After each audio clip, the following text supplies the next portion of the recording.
afternoon and welcome to the council. Excuse me, I got a frog in my throat. I'm Charlie Pacello, your host, and thank you for tuning in today on Friday, August 16th here, 2019. I can't believe the summer's almost over. Anyway, just want to do a quick shout out to KUHSdenver.com. That's KUHSdenver.com.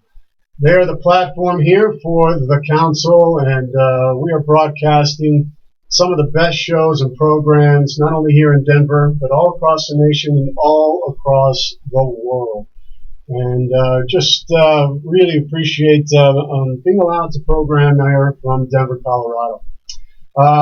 Just want to, today's show is just kind of going to be one of those shows where we're going to be talking about a lot of different things. Nothing in particular in one spot. We're going to talk a little bit about the Fisher King wound here in a little bit. But I just really want to make sure that everybody here knows that I've got a new book out. It's called Meditations with Masters of the Axial Age.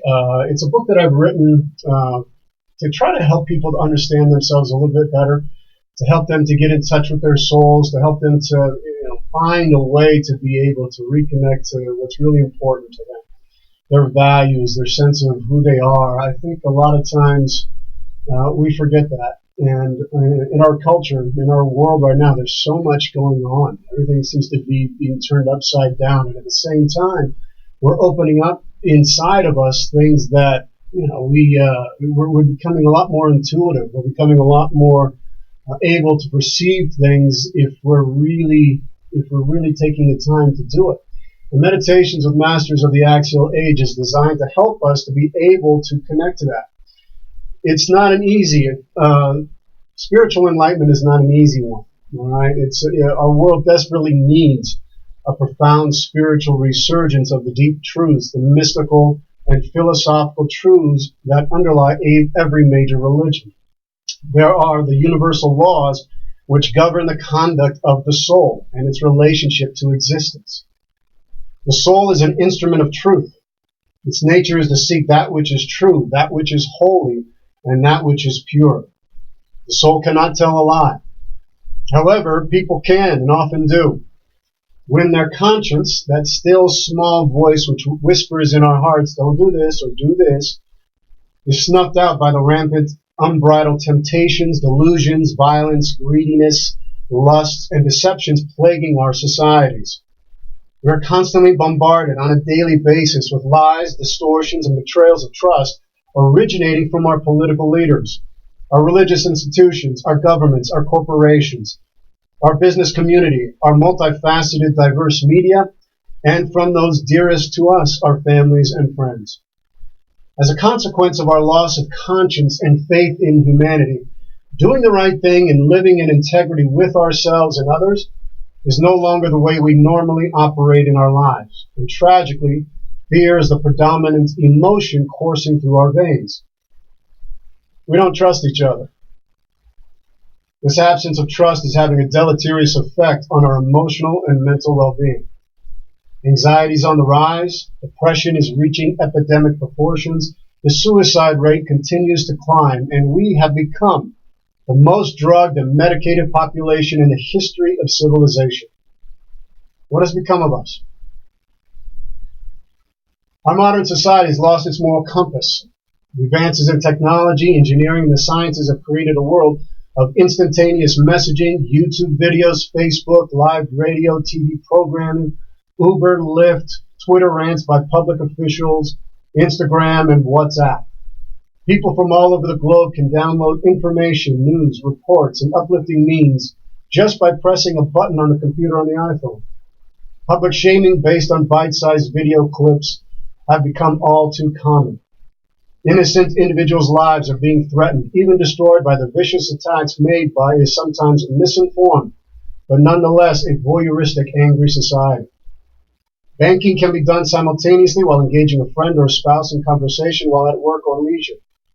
Our children now spend hours every day playing video games with their friends, each one sitting at home on their laptops, talking to one another on headphones as they do battle in virtual war zones. And of course, there are the larger challenges we must face. Our nation's economic inequality continues to widen. Our natural resources are being depleted. Climate change is happening before our eyes, while first priority of our governments is to continue to invest, develop, and maintain their nuclear arsenals. And we seem to be asleep to the dark, hazardous trajectory this places the whole of humanity on. Why would we want to leave to our children a world threatened by nuclear annihilation? What will wake us up before we reach the point of no return? When will we as a people stand up and say, no more, to the dark forces lined up against us, which we had a hand in creating? All of us did. And so, when we read this is just the first couple pages of the book. There's much the ancient masters knew that we have collectively forgotten or ignored, and if remembered, studied, and practiced, could benefit the world immensely. The vast majority of the sages, philosophers, prophets, and spiritual masters of the epic period in human history, called the Axial Age, 900 BCE to 200 BCE, were not as concerned with what you believe, your theology, as much as they were focused upon how you behaved. The spiritual life is not just about rituals, sacrifices, and ceremonies, but of more significance is how to live an ethical and moral life. The masters dedicated their intellectual, emotional, and spiritual capacities to understand and examine the qualities of the soul: kindness, compassion, courage, temperance, justice, love, trust, hope, and faith, and develop systems that would allow their disciples and others to follow a certain defined, disciplined path, which would ultimately lead them to making personal contact with the divine, with God. Despite all of our material advancements, we have never exceeded the profound spiritual insights made during the Axial Age, and in times of social, political, or moral crisis, we have often returned to these great luminaries of the past for guidance. Hence, I believe we must do the same thing in our times. So that's just a few paragraphs from the preface of the book, kind of giving you an introduction of why I wrote this, because I think we need to learn from these masters, from people who were struggling, trying to understand how to be able to connect into the deeper truths about life, about how we make contact with that part in us that is connected to everything else. I just recently had a birthday and went up into the mountains. I love to go fishing, and something about fishing does just just being in the mountains. It's not even about going fishing; it's about connecting to nature. I think it was Henry David Thoreau who said that, and it was such a beautiful, magnificent day, and just being in that place and something larger than myself, and being up in the mountains. I don't know. Does something for you. It changes the way you feel about yourself and your constitution, and getting back into what really is important: love, kindness, and compassion, and those things that we cherish. And these masters, Lao Tzu, the mystics of the Upanishads, Buddha, Ezekiel, the Greek tragedy playwrights, and Socrates, all guide us to that part of us that is eternal. They believe that this was the most important for us to cultivate, that we came on this earth plane to be able to purify and to strengthen our souls and to bring good into the world. And I believe this book is a contributing, support to enable people to really make their lives better. You can buy the book on Amazon.com. You can buy it on BookBaby, storebookbaby.com. You can buy it on Barnes & Noble. These teachers have helped me immensely. In a time when I was suffering from a lot of personal trauma and disruption and chaos, it was when I went to these masters that really helped me to unravel some of the mysteries inside of myself and to help get me into a place of balance. Help get me to a place where I could understand that I'm a part of this world, but I don't have to be of this world. And that I can give, and what I can give, that's what's going to be lasting. But if I set my goal is to help liberate and bring freedom to people all over the world, and bring peace all over the world, that's my little pebble in the water. And that hopefully will ripple out into the rest of the greater and wider world. So please check out Meditations with Masters of the Axial Age. There'll be more of the launch of this book. There'll be book signings and other places going on, not only here in Denver, but other places around the country. So please Look for it, buy it. It's a self-help book for the soul. We also have some other authors here that I would like to share with you. A gentleman by the name of Albert Quintana. He was a teacher, and he grew up here in Colorado. He's written a couple books. Teacher grows up in Commerce City, and another one, No More Green Chili, by Albert Quintana. He used to have a show here on KUHS Denver. It was called the Q-Nection Show, and it was very popular. People loved him. And anyway, I just want to promote him and get his his work out there as well. Albert is trying the same thing. Everybody here at the station here is trying to do some work out there in the world that is uplifting for their communities. And Albert is one of them. So he's got a book called Teachers Growing Up in Commerce City, No More Green Chili, and then he's got this new book, The Crockett Lady, which is behind me here. And I don't know what the book is about yet, but it looks like it's if anything that Albert's written is going to be fantastic. You can buy the book at www.quintanareads.com. That's QUINTANAREADS.com. That's quintanareads.com, and you can buy No More Green Chili. A Teacher Grows Up in Commerce City, and also his brand new book, The Crockett Lady. He's a former teacher from Adams City, so check him out. Albert Quintana at quintanareads.com. Kind of going on with some of the things about our own power. A lot of the things that we've been talking about on this show have been to deal with about personal power and about reclaiming that. My last guest last week was Judy Morio, and we were crochet. Okay. Oh, crochet. I'm sorry. I really didn't say that correctly. Oh, I mean, it's crochetlady.com. Anyway, my apologies for that, Albert. Sometimes I make mistakes and I make it on air. So anyways, The Crochet Lady. Check out Albert Quintana's new book there at quintanareads.com. Anyway, going back to what we were talking about in the show last week, about you are more than enough, and not allowing other people's opinions of you to dominate, to control you, that it's really about the value you feel inside and having a message to communicate to people that you feel is strong enough to be able to make a difference in the world, and how to overcome self-criticism and doubt, and how self-criticism can be so paralyzing to us because it keeps us from taking those steps and moving forward in a direction that helps us to gain a sense of autonomy, of being able to self-actualize and to be able to create a life that you want to live. And all these things that I've been trying to have with the guests that are coming on is to recognize that you are so powerful in your life that power is not outside the world. It starts within you. If you don't have your own power, nobody else does. And that it's your choice as well. Choice is your greatest power. Choice. You have to choose to love. You have to choose to be a loving person. Even before you love, you have to choose to be that. And a lot of times we're not even aware of our potential, of our divine potential when we come into this world. It's not like nobody gives us that command. We go into our families but we don't recognize, and nobody helps us to recognize how powerful we are. And our evolution is dependent upon the quality of the choices that we make in our life.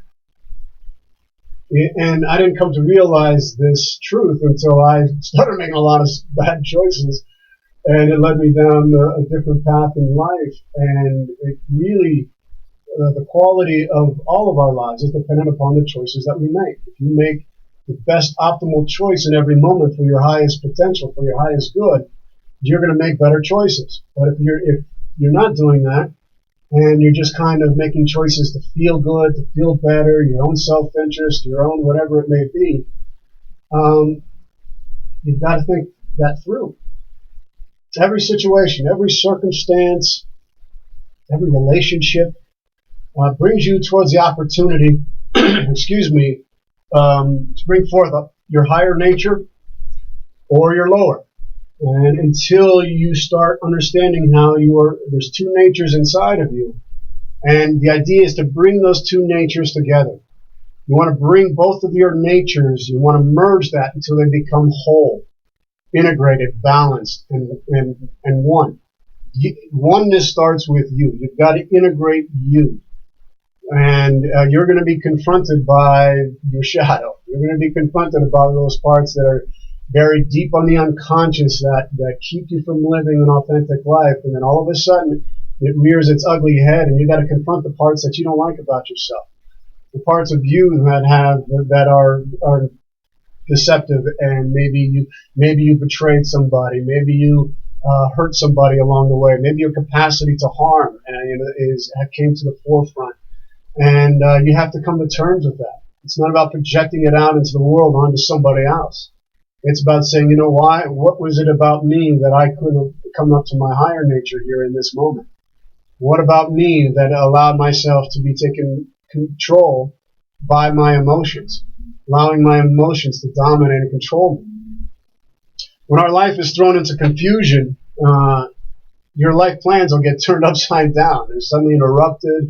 But you got to look at this. You got to look at these things as a contract correction.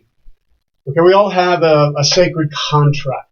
If you believe in the soul and you believe in the eternal nature of it, we all come into life with a sacred contract. The things that we agree to do. And we also are given the free will to make the choices along the way on how that contract unfolds. Some people you'll meet in your life, and you'll have an opportunity to grow together with joy and expansion. And other times you're going to have some very painful experiences where there's a lot of anger and aggression and power plays and all those things that kind of draw out some of the ugliness that we feel in our lives.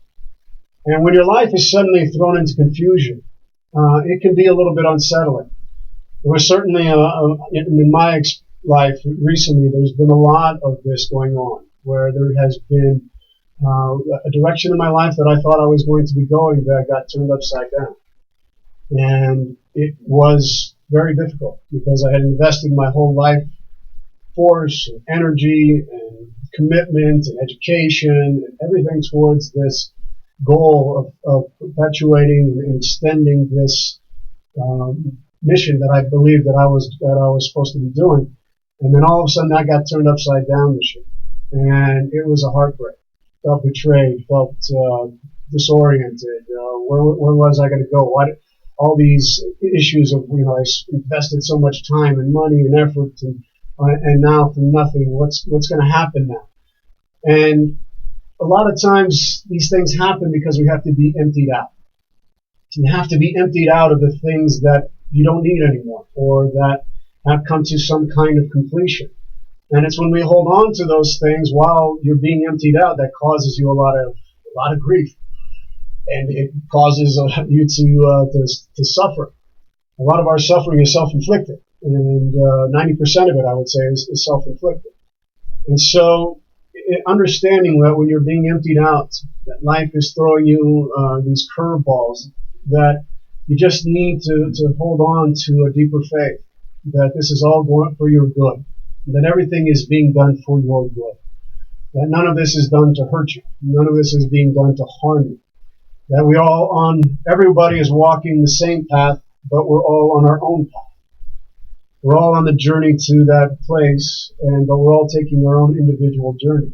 And that journey is going to have some twists and turns, and you got to be willing to embrace them. And you got to look at those changes in your life as they're happening as a course correction, that you're moving on to a different level, that you're moving on to an expanded level in your life, for possibilities, for opportunities, for new love, for all the things that you really want in life. And our contract is probably more about who we're supposed to be rather than what we do with our lives. And I'm bringing up the sacred contract because today I'm having an amazing opportunity to go to Carolyn Miss workshop that's going to be going on here in Boulder, Colorado this weekend. And she wrote this book called Sacred Contracts, which I've read and been working on the last 6 months. I can't tell you what an amazing and fantastic book this is, and to understand how all of this is related to being able to bring out our highest potential, and to understand the contract that you have helps you to navigate your world and to see life symbolically, so that you don't get caught up in taking everything personally. It's when we take everything personally that we get stuck and get caught. And why is this happening to me? How could this possibly happen at this time? And you think that everything revolves around you. Well, it doesn't. The world and the universe operates on its own, and we are a part of it. And we need the universe more than the universe needs us, and we've got to be able to integrate and to feel a part of why we're here and understanding so that we can fulfill what it is that we came here to do. And so it's more about who we're supposed to be, our contract. And one of the things that I found so profound in the book is that she talks about grace. Grace is this energy, this vitality. We talk a lot about energy in some of the guests that I've had on there, but on a deeper level, it's called grace. The Indians in India call it prana, which is the life force coming in, the breath coming in. It's how we're connected to that subtle energy that animates all the universe. In the Asian cultures and Chinese, it's the chi force, the vital force that allows us to live, that is life to everything. And grace is this form of vital energy that descends upon us from Source, from God, from the divine. And along with that, one of the things that we're looking for is our charism. Charism is comes from the Greek. It's a root meaning of the word is gift, and I think it's something that we're all kind of trying to be able to find in our own life. You've seen people who have found their gift, that all of a sudden they're doing what they're supposed to be doing. You just know it. You can see it. There's something about them that is being there's a force behind them that's animating them and that gives them power that is not of this world, and you can see it. And my cousin is a prime example. He just took his deaconship over at the Catholic Church, and boy, when he gave his first sermon, it was one of the most beautiful sermons I've ever seen or heard anybody deliver before.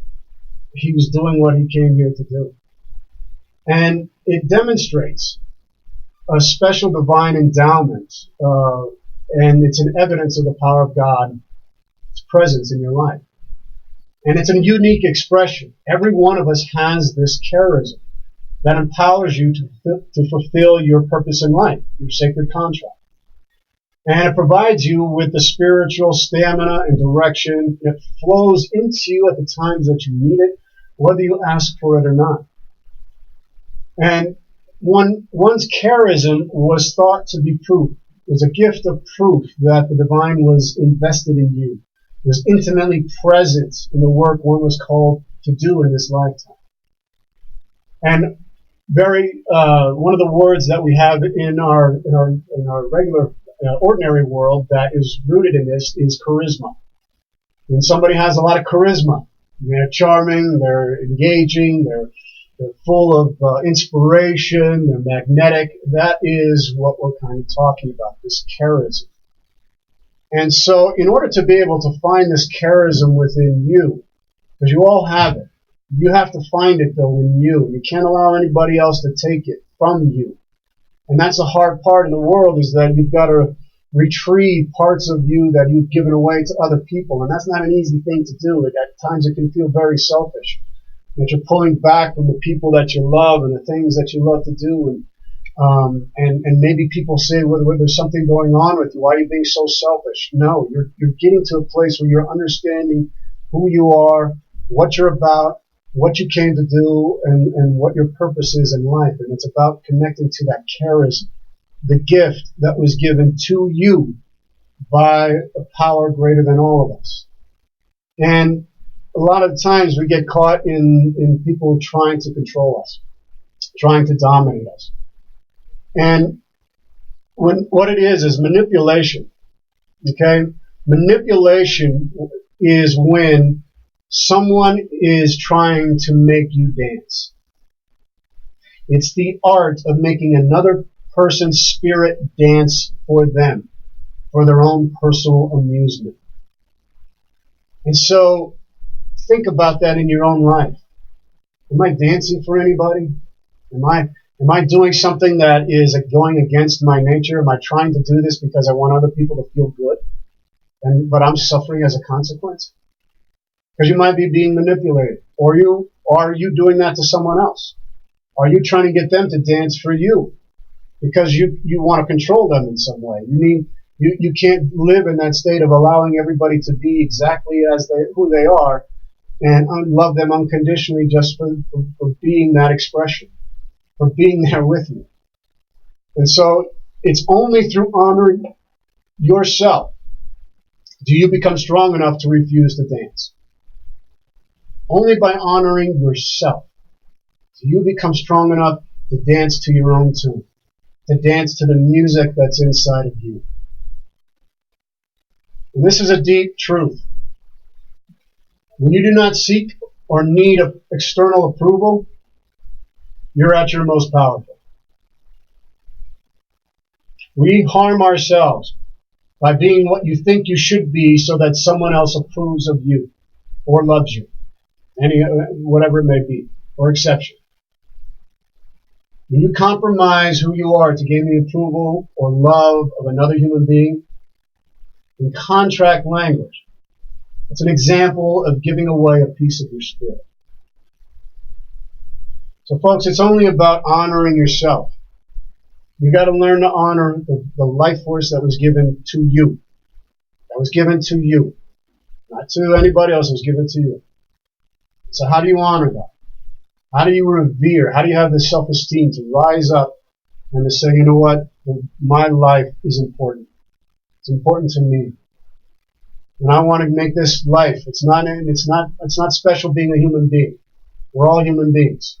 Okay? But you do have something to live a special, extraordinary life. To make your life extraordinary.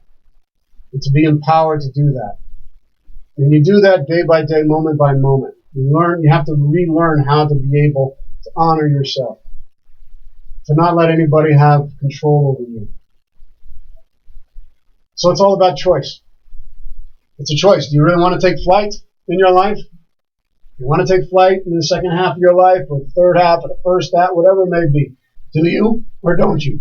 And if so, are you willing to let go of what needs to be let go of so that you can?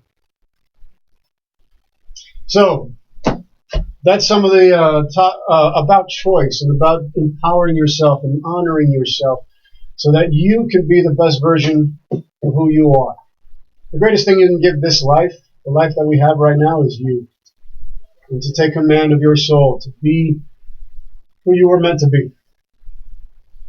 And only you can figure that out. But you got to understand your patterns. You got to understand and recognize some of the wounds that we carry in our lives. And which leads me to the next thing that I'd like to talk to you about today, which is the wound of the Fisher King. All right, the wound of the Fisher King. It's a wound that many men have. All right, and it is a pain that a lot of times they're not able to even understand that it's something that they have, because we've been so desensitized in our world to our feeling function, the ability to feel. And I look across our nation, and we have all of these census killings, and it's like the people that are doing these killings, they're just completely disconnected from the sense that these are human beings that they're killing, that they're taking their life away, and they don't understand the value of, they're incapable of putting themselves in another person's shoes. They've been disconnected from their feeling function. And then their mind races, their mind and their heart are not connected. If your mind and your heart are not connected, the ego mind can go off in some really dangerous places, especially when you make somebody another. When you make that person another, then you have suddenly put yourself in a in a circumstance where you think you're better than them. And that can be dangerous. It's led to genocides.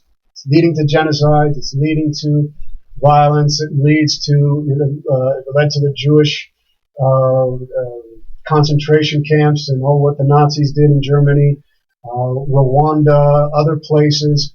And so we need to help men and women, but men get in touch with their capacity to feel. Now, this is something I wrote about a little while back, and so I thought it was important because of what's happening. And you see, there's no more pain, no pain more insufferable than the unendurable suffering of being in the presence of pure beauty, but unable to partake in it. And this wound, the deepest in a human being, is to our feeling function. Now, in our Western world, the superior function is our thinking faculty, which over the course of centuries has given us monumental achievements in science, law, engineering, art, technology. We live, because of our amazing thinking function, we have a profoundly incredible world of things that we could do that were inconceivable even just 10 years ago. However, this emphasis on the thinking faculty at the expense of the feeling faculty created a poverty-stricken consciousness and awareness in the realm of feelings. Our feelings, not our thoughts, sensations, or intuitions, provide us with a sense of value and worth about the people, the places, the things, and events in our individual lives. How often do we hear someone say that despite their accomplishments and successes, they've got a flourishing career, wife, husband, kids, new house, travel to exotic places, and all the benefits that come with our material wealth, they still feel this emptiness inside. And in my thinking, we paid a heavy price for the wonderful advancements that we've made in Western society that has produced all these wonderful advancements, and the cost has been in our ability to feel. The wound to our feeling function is recognized as the Fisher-King wound, and most men suffer from it today, and I was one of them.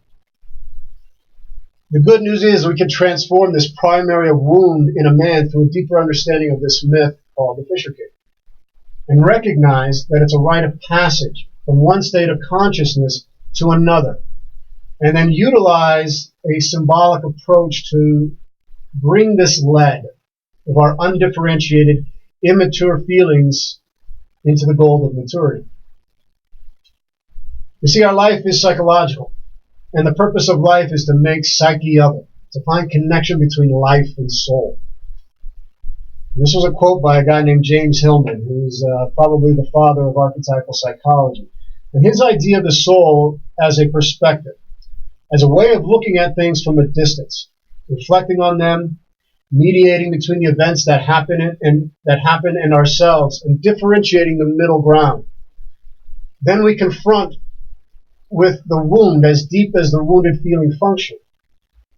You got to step back from your individual experience of it and look to the myths at the heart of the problem.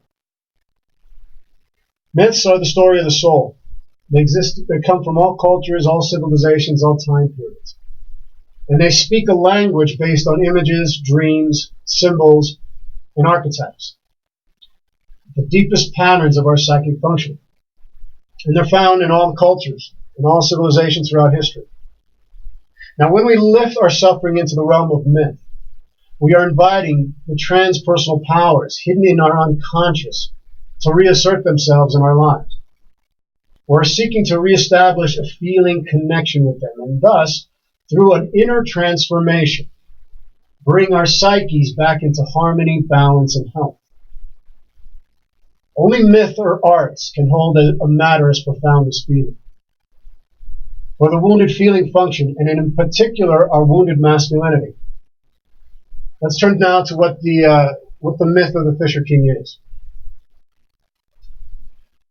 A young promising king rides out from his castle with a banner of armor, amour, for he is in search of love and is willing to sacrifice everything for it, including his life. And as he is riding through the woods, he comes across a pagan knight, who suddenly deflects him from his goal for love and union.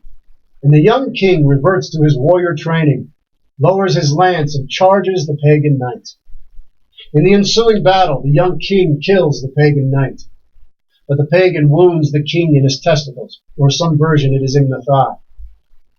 A part of the pagan's lance remains in the young king's wound, and when it is pulled out, the word Grail is engraved on it. The unhealed wound leaves the young king impotent, too ill to live, but unable to die. The unendurable suffering of the Fisher King begins. Now, in some versions of this myth, the young king comes across a deserted campfire in the middle of the woods at night and sees a fish grilling on the grate. Hungry, he reaches out for it, burns his fingers, drops the fish, puts his fingers in his mouth, and the taste of the salmon wounds him, and he suffers in agony for all the rest of his life, but for the last 3 days. The salmon is the symbol of Christ, and the young king has tasted too soon the gifts of higher consciousness. And because he has taken it rather than having earned it, through his own efforts, he suffers. When men venture out into the world seeking ambition, power, glory, and fame, without respecting where this comes from and knowing our place in the universe, we are inevitably wounded by our experiences, and we grow sick because of them. The feelings of inferiority, humiliation, and embarrassment for our misadventures in life damage us to the point where we carry this sense of inferiority with us all through our lives. Life loses all meaning and purpose. We feel hopeless and helpless in our efforts to change the circumstances that control our destiny. And feeling empty on the inside, our world reflects back to us this barren, unfertile wasteland where everyone is living an inauthentic life, doing what they are supposed to do, without any courage to follow their passions and live their own way. We're unable to enjoy love or beauty authentically, truly, and thus life becomes very unpalatable. The Fisher King wound is in the male, generative, creative part of a man's being. It is a wound intimately connected with his feeling function and affects every sense of value in his psychological structure. Now, when a man is in the grips of this Fisher King wound, what does it look like? Well, it looks like coldness, unfeelingness, inability to make emotional contact with people, unable to feel warmth or relatedness with others. Basically, he is unable to love and feel loved in return. He stands separated from the experience of love and beauty as if he was encapsulated in an impenetrable bubble, a prisoner to his unbearable loneliness as he witnesses the expressions of love and beauty all around him. And he lives in a state of total lovelessness, even for himself. It is the separation in the man from his spirit. Now, in his brilliant play, Faust, Johann Wolfgang von Goethe gives voice to the separation of spirit and matter in the modern secular man when his main character, Faust, laments to his audience, "I've lost all joy in life. I don't delude myself. I shall never know anything worth knowing. Never have a word to say that might be useful to my fellow men." End quote. This sense that nothing that you do has any value is this wound of the feeling function. You're emasculated from the generative source of your nature. of the spirit within by the tyrannical, exclusive hegemony of reason, rationality, and science. Men, as a consequence, have become disconnected from their souls. We are exiles to ourselves. In the myth, the Fisher King is carried on a litter in his castle, where he suffers in agony, as his wound grows deeper and his life becomes more unbearable. He suffers alone. This leads us to the problem of loneliness, the worst expression of the wounded feeling function. How many of you out there have felt that? How many of you have been isolated and alone? Loneliness. I certainly have. I have in my past. You feel isolated, alienated, completely cut off from the rest of the world. Even if we're surrounded by a group of people who love and support us, sadness hides behind the smile we wear. The smiling mask that we wear. There's a nostalgia for something beyond our ability to communicate. A deep yearning for a past somewhere recorded in the memory of our souls, where we had authentic intimacy, connection, and belonging. Loneliness presents the emotions of exile. The soul has not been able to fully grow down and is wanting to return. And where is this place we want to return to? What is that loneliness talking to it about? Is it our childhood home? Is it the womb? Some imaginative perfect fantasy where all our needs are met, the mythical Garden of Eden? The answer to this question remains elusive. We cannot articulate it for what we long for. However, our soul knows and expresses this empty feeling as loneliness. And if taken to extreme, the desperation of loneliness grows into hopeless despair, and one may turn to suicide for release from the pain. Now, the Fisher King wound also severely corrodes and impairs the functioning of two of the major archetypes in the inner life of the man, the king and the lover. For those of you out there, there are four basic archetypes in a man's psyche: the king, the lover, the magician, and the warrior. And when these are in balance and in harmony in manifestation, they're in their fullest manifestation, a man is at his best. When they're in their shadow manifestation, that leads to all kinds of difficulties and problems. I can't go into all of that today, but I just wanted to give you some basis so that you understand what I'm talking about next. Now, the king energy is primal and has two very important functions. The first of these is ordering. The second is the providing of fertility and blessing. Now, the second function of fertility and blessing is crippled by the wound, since the wound is to the generative capacity in the man's personality. Thus, he may feel unproductive, and that all his efforts are pointless to the extent that nothing he does will ever bear any real fruit. This had been a huge thing that I experienced in my life. That wound that I had experienced, it seemed like no matter how hard I tried, nothing would produce the fruits that I had put out there. And it was incapacitating. You feel like you're not able to generate any creativity in this world, anything. And men have to learn to connect to the generative source of their life. Once they're cut off from the umbilical cord, boys, men, they are no longer able to, we're disconnected from the generative function. We have to go out and learn it.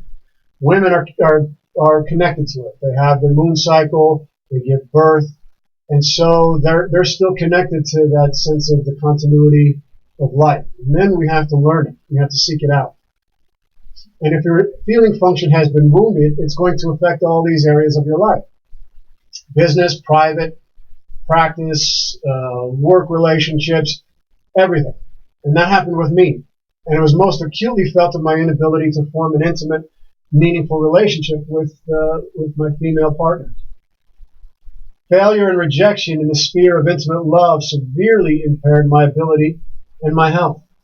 And it would incapacitate the other archetype, which was the lover. And so I was possessed by the shadow pole of the impotent lover, feeling undesired, unappreciated, and unwanted, and not respected. And people who are habitually possessed by the impotent lover are chronically depressed. They're chronically depressed. They feel a lack of connection with others, and they feel cut off from themselves. And not understanding or knowing the wound of the Fisher King, it crushed and affected my life to the point where I was hopelessly depressed and severed from the joy of life, the joy of my life. I felt cut off from love. I felt cut off from the beauty that was all around me. Like I was living in a bubble somewhere. And I couldn't break free. And for me, this is how the Fisher King wound expressed itself. I was very lonely and in despair. And what I valued and cherished most, I was doomed never to partake in. Now, before we return to the myth and discuss how to approach the Fisher King wound symbolically to bring healing and transformation, I think it's important to recognize that this wound is really an initiation. It's a rite of passage that every man must pass through to reach full maturity. Now, when the wound is opened by some event in life, a betrayal, something not falling into place like you thought it would, your life crashing down and falling into pieces, a disaster, like we talked about earlier, that's a course correction in your life. But we're so caught up in the wound that when the wound is opened by one of these events and is no longer festering in our unconscious, we feel extreme pain and suffering. Now, there was a movie called The Fisher King, which was based upon this myth. It starred Robin Williams. And his character Perry is forced to confront the pain connected to the death of his wife after expressing his love for a new woman. Now, that pain, when you express your love for a new woman or a new person in your life, and that is not reciprocated or is not given back in the same measure, if there's not an equal reaction on the other end, a vacuum is created. And all the pain in the wound gets sucked up into it. It's all that stuff that we haven't brought up to consciousness. And it feels like a death.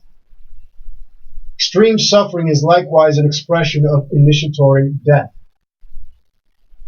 And so, when that happened to me, where I wasn't reciprocated in the times that I thought I was, going to be with this woman, it affected me profoundly. And I would be cut up. I would just want to sleep all the time. I didn't want to wake up. I'd isolate myself in my apartment, my home, or wherever. And it was that excruciatingly painful. And in the movie, Perry, the character that Robin Williams plays, is attacked by thugs. He's brutally sliced open across his chest, which symbolically represents a reopening of the wound.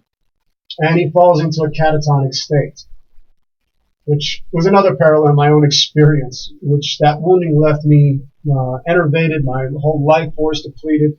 And if I'm honest, I didn't care what happened to me anymore. If I would have known symbolically what was happening to me, I would recognize that it was a death was occurring. That the way how I saw my life, the organization that I had thought was going to be my life had to be reorganized. And so I had to go through this symbolic death. But I took it too personally. So I was caught into the despair. And so the natural response to such a situation is to bury it, to drown it out with alcohol or drugs, or assuage our pain by overreacting to a situation, by committing violence to ourselves, by abusing ourselves or others, because we didn't get what we wanted and feel our love has been rejected. Folks, what's really happening is, on some level, we are rejecting ourselves. That's what's really going on here. And to heal this deepest of wounds, we've got to find the courage and inner strength to turn into it, not away from it, and see what it is trying to tell us. You take back what has been disowned.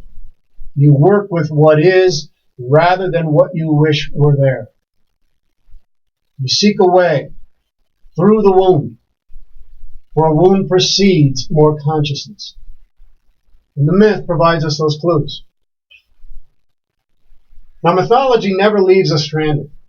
No matter what a dark tale it may spin, a true myth will lead us out of the dilemma and offer a cure. Now, the Fisher King's castle is the home of the Holy Grail, the cup of Christ. And every night there is a procession, a grand feast. And all who are present drink from the Grail and receive what they want or need, except the Fisher King, who suffers in agony on his litter. And the only time the wounded king ever feels better is when he is out fishing in the moat around the castle. And the hero of the story is the innocent fool, Pacello, who is the one destined to heal the suffering king. And Pacello fails in his first attempt because he has been taught by his instructor that a knight doesn't ask unnecessary questions. He doesn't ask why are you wounded? Because he doesn't. A knight and a king is not allowed to do that. And so the Fisher King remains unhealed. And Pacello's failure is due to his immaturity of consciousness. And it takes him another 20 years of ordeals, adventures, and humiliations before he can make his way back to the castle to finally ask the question that heals the king and the kingdom. He asks, "Whom does the Grail serve?" And is instantly made aware of the answer. The Grail serves the Grail King. The king rises from his litter, healed. The kingdom rejoices. Springtime has come. And 3 days later, the king dies. This is such a great myth. This myth is loaded with symbols and shows us how to navigate through the wound if we are willing to stay conscious with it to the end. Because it is a wound to our feeling function. You can't think your way out of it. You can't rationalize your way out of it. It's irrational. The cure occurs to us at the deepest levels of feeling. And we shall, as we'll discover, is connected to love and the Holy Grail within you. Now, to illustrate how this works, use a symbolic approach. When that wound was, I'll use as an example. When the wound was reopened in me, instead of running away from the pain, I looked into it from a symbolic perspective to gain some clarity and understanding. To try to lift myself up from the pain that I was feeling of having been rejected or betrayed. Now, the Fisher King's castle in the myth is the inner castle of every man. That's what it's talking about. You have your own castle around your soul. And that's the home of your Fisher King, of our inner king. And that procession going on every night inside the castle, I began to identify as happening inside of me. Now, focusing on the castle as my home served as an icon for meditation, an image of the properly ordered life centered on the divine. My inner kingdom was barren and unproductive because I hadn't healed my inner king, my inner Fisher King. And until he was healed, I was going to suffer. Now, this inner castle is like a mandala image I use to reconfigure my inner personality. Another image that I used was the flower of life symbol. There are other mandala images that I use, and they're healing. Mandalas are intended to guide you back to your center. That's what it's about. And that's in my book. That's one of the things that Ezekiel was looking at with the holy city within. He was seeing the Israelites returning to Jerusalem with the divine at the center, the holy city there at the center of the divinely ordered life. Now, paying attention to the content of my dreams led me to the realization that I was being united intimately with that part in me that needed to be reanimated, which was my anima.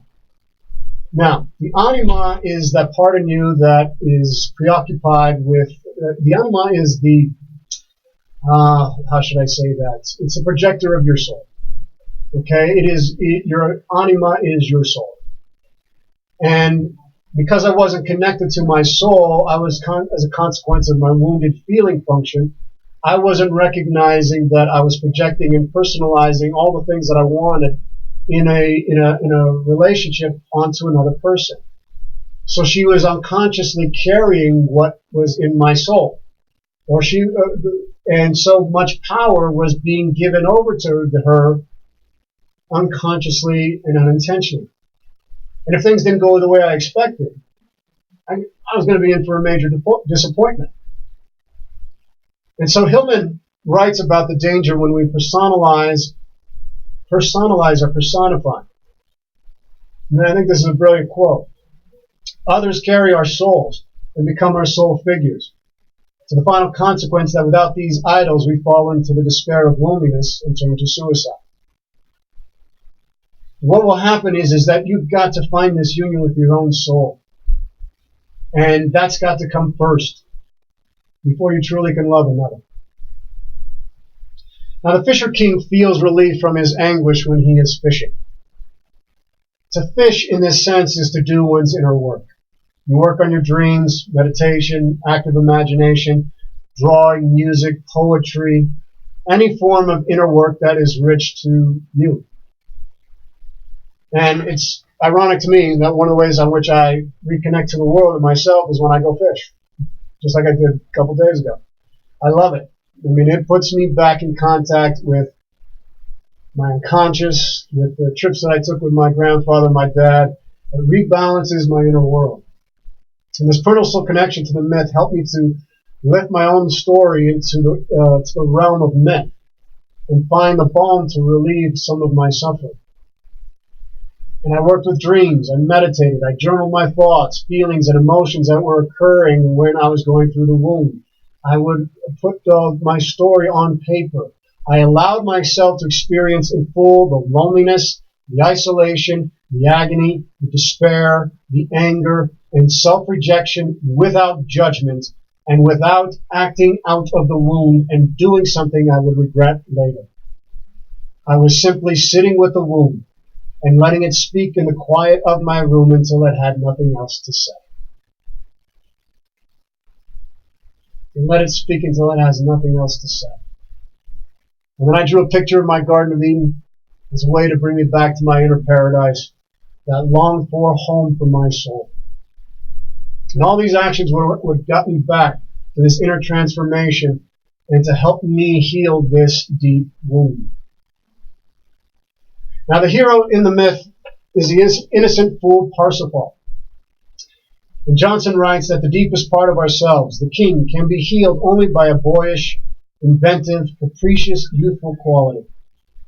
To heal the wound, I had to bring forth the young, naive, teenage boy smitten by love to express finally the repressed expression of love that had occurred over 20 years ago. If the feelings were true and the love was not reciprocated, the wound would reopen in order to release all the pain. And by God, that's what needed to happen. It was one of the purest, most genuine expressions when I expressed love to a woman, and I had to return to that inner castle, to this time to ask the question and receive the answer that would finally heal, and which would bring me to the quest of the Holy Grail. Now, in medieval times, many romantic legends were crowded with knights in search of the Holy Grail, the cup of Christ. A drink from the cup would bring peace, strength, and immortality. And the keeper would also bear the responsibility to use it to heal the hearts of men. Now, the Grail is symbolic of the authentic, realized life that is lived in terms of its own volition, in terms of its own impulse system, that carries itself between the opposites of good and evil, light and dark. A man or woman who has attained it has brought back in union that which has been divided within them, matter and spirit. The Grail is the fulfillment of the highest spiritual potential in human consciousness.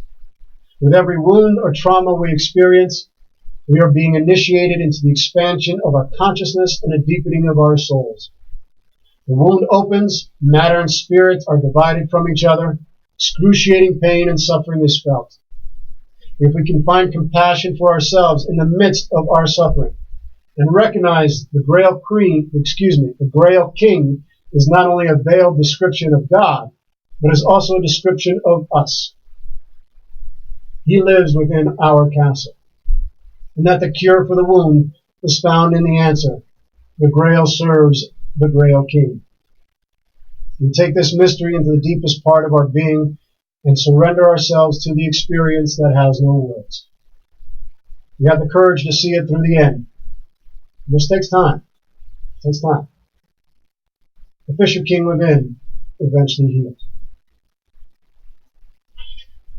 And what is happening when we do this, when we succeed and we come out the other end, is that our center of gravity is being relocated from the ego-centered personality to the larger self.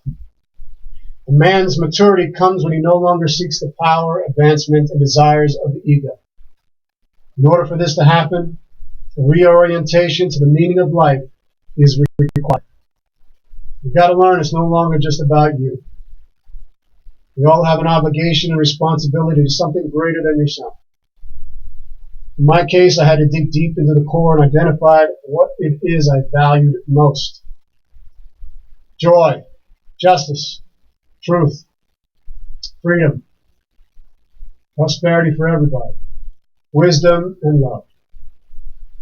This wound taught me how to love and honor, cherish, and respect and adore the man I am and the soul that I have within this heart. It's pure and beautiful. And you know what? No one can ever take that away from me now. You've got to have compassion for this inner king, this inner Fisher King in yourself. You've got to open your own heart. You've got to learn to love yourself. And that's what this is about. And this self-love can only come from within. It is finally getting to a place of total acceptance of who you are, where you're no longer trying to be something for somebody else in order to feel love. You have balanced within you your light and your shadow, your strengths and your flaws, your successes and your failures. And you can love and accept yourself completely in this way without any judgment or reservation. The wounded part of yourself can be left behind, for it has served the function in the development of the mature man.